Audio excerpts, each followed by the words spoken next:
even though you may think that you are a ride crusher, you're actually a vibe chaser.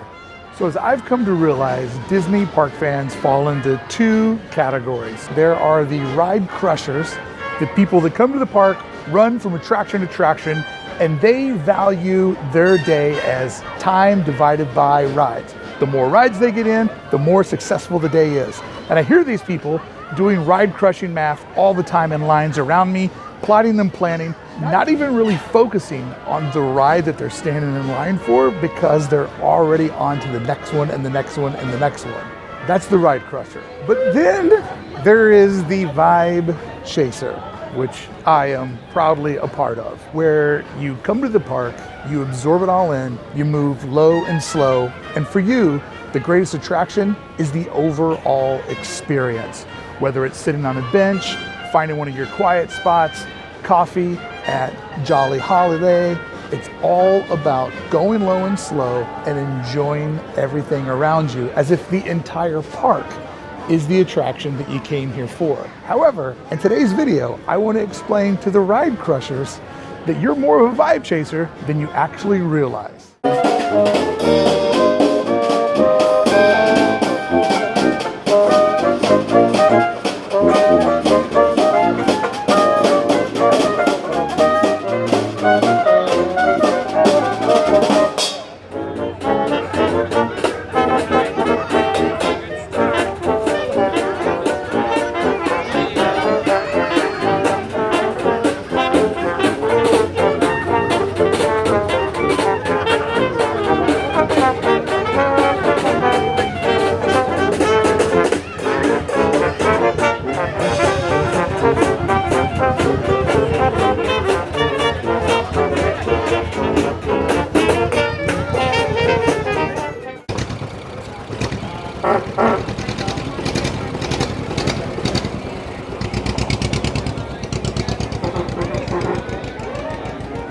Characters on the steps, Main Street vehicles driving by, and the Disneyland band performing. Friends, everywhere you look around you, it's vibes, all vibes. Because even though those of us that are here for vibes consume rides, if you are a ride crusher, you're accidentally taking in so many more vibes than you actually realize. It's what I call vibe curious. Vibe curious is you came here with the intention to rip as many rides as possible, but then suddenly you start to realize how much you're enjoying all the things around you, all the things that you didn't put on your list of rides, all the things that aren't on a lightning lane. Talking about the vibes, baby. And it's hard not to be vibe curious because after all, the park was designed with vibes in mind. Walt Disney, the original vibe chaser, wanted to create an environment based on design, art, music, architecture, all of these different design elements that would invoke a feeling that you were in someplace special, someplace different than the rest of the world. And that was all established on the overall aesthetic of the park. And sure, rides would become a very big part of it, and I love the rides, don't get me wrong, but when we do the math on a day at Disneyland, rides are the smallest portion of your day. Let's do some Disneyland park math. Take the Matterhorn, for example. A 2-minute ride time, you will spend so much more time standing in that queue, hearing all the sounds of the Matterhorn, hearing the monorail go by, maybe seeing some Utopia or hearing a little bit of Fantasyland off to the distance. You will only spend 2 minutes on the Matterhorn. You will spend so much more time soaking up the environment around it. But yes, that's an easy breakdown on a 2-minute ride. But let's go over to Galaxy's Edge for the most popular and longest ride. Take Rise of the Resistance, for example. It's 18 minutes of ride time, but historically has a 86-minute wait time. Therefore, you spend 17% of your time with this attraction actually on the ride. And if you include the time that it takes you to walk through Star Wars Galaxy's Edge, it takes that 17% down even lower. And don't get me wrong, I'm not saying that it's not a glorious 18 minutes of riding this attraction, and that while you ride it, you get to look at the faces of the people around you that maybe haven't rode it before, which makes it extra special and unique nearly every time. But even the best attractions are kind of like watching your favorite movie over and over again, which It's kind of ironic because the rides are based off of movies, but nonetheless, when you walk through the land, that experience is uniquely different every single walkthrough. That's where the vibes are. That's where new memories are created. That's where things are unpredictable. That's where the park imitates life. Well, hello, friend.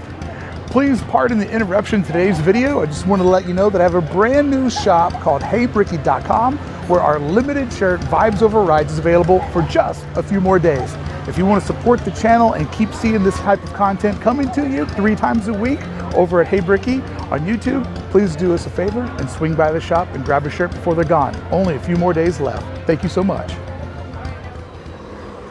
Navigating the parks is the choose your own adventure where you plot out and plan your day. Do you take the lower road and walk along and hopefully catch some characters, or do you walk through the shops and see all the merchants? Choose now. Are you going through the shops, or are you taking the lower path? Because the question I'm asking you has a lot to do with what we're getting ready to talk about. Each path has a direct, different result in the vibes of your day. It's the decision making that we don't get when we're inside of the rides. And if you think about it, you spend so much of your day walking through and navigating the park. And the park was designed to invoke a lot of different emotions through its architecture, through its landscaping, through the fact that there's so many curves in the road, not allowing you to see what lies beyond the bend. And most importantly, the music of Disneyland. Music invokes an emotion inside of us, making this reality more sensationalized than the reality we know outside the berm. Don't even get me started on the berm.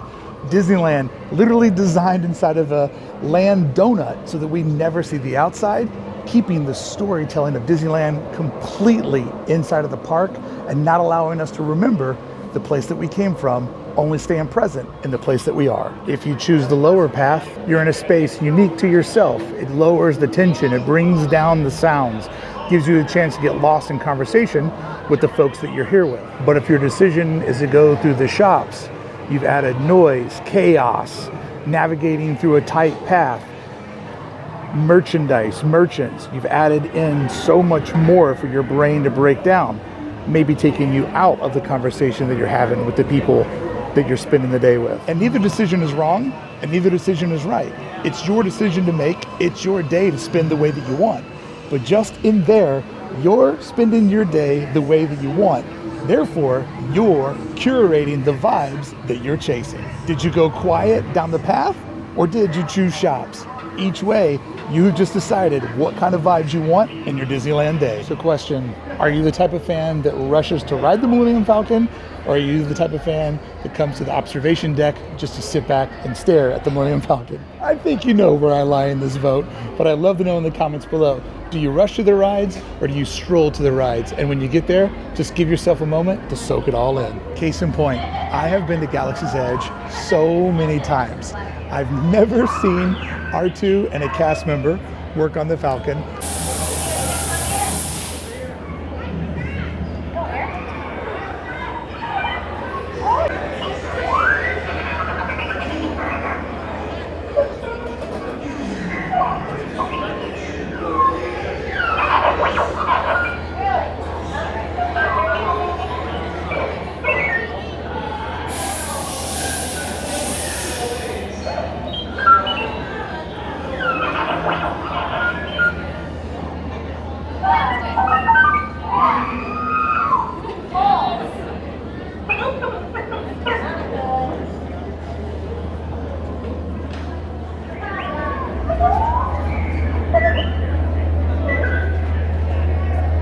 And I've definitely never seen a little girl dressed like a Wookiee get to talk to R2-D2. Look who we have here. How are you doing? You want to be related to our friend Chewbacca, would you? Yes, on this planet. So, what is Kashyyyk like? See you later. Have so much fun today. Oh, you think so? See, these are the things that you can't predict, which will hands down be the most memorable part of this trip.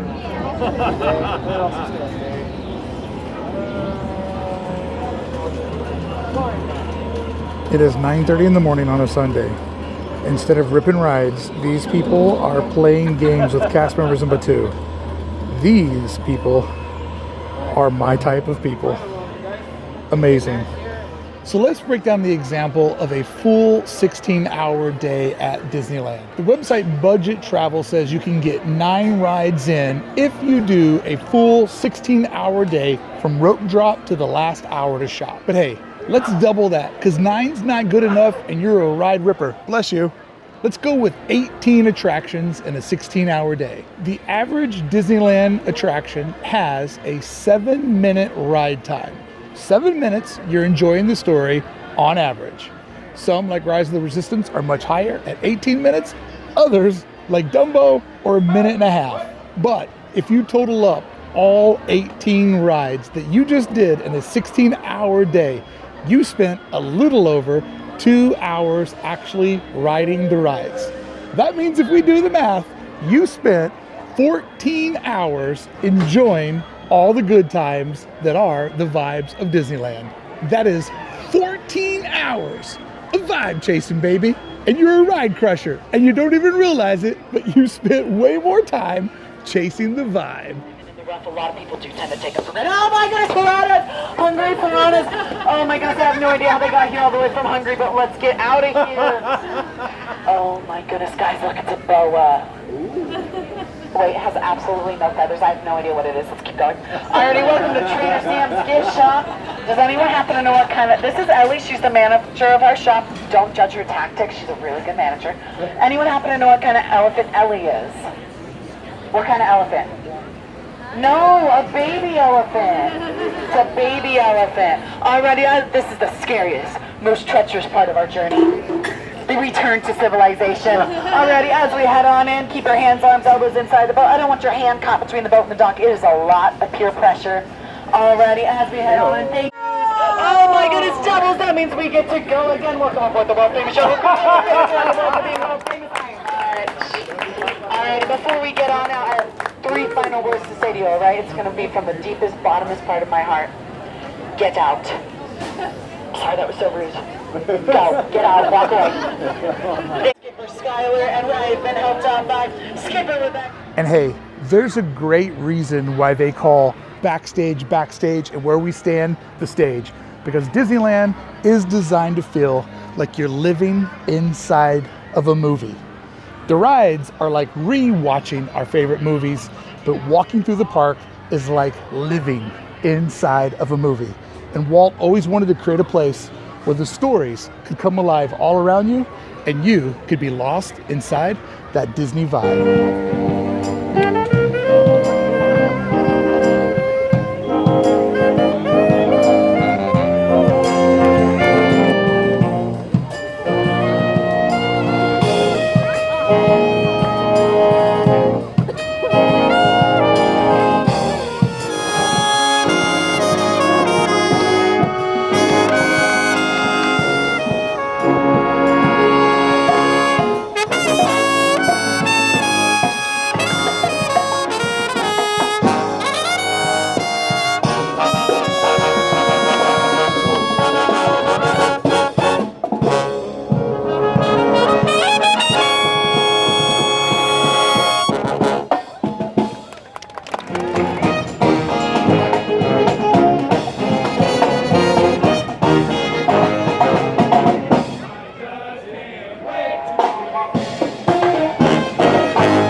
Let me know in the comments below.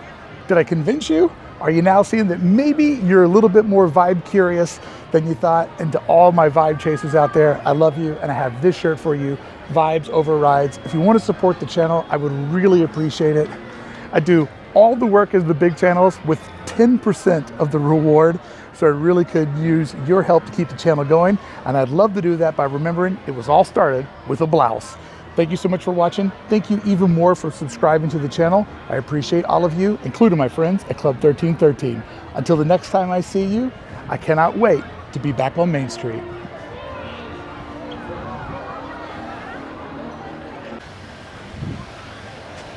Hey, seriously, I cannot tell you how much fun I had making today's video. Awesome. Absolutely awesome. What a Sunday morning.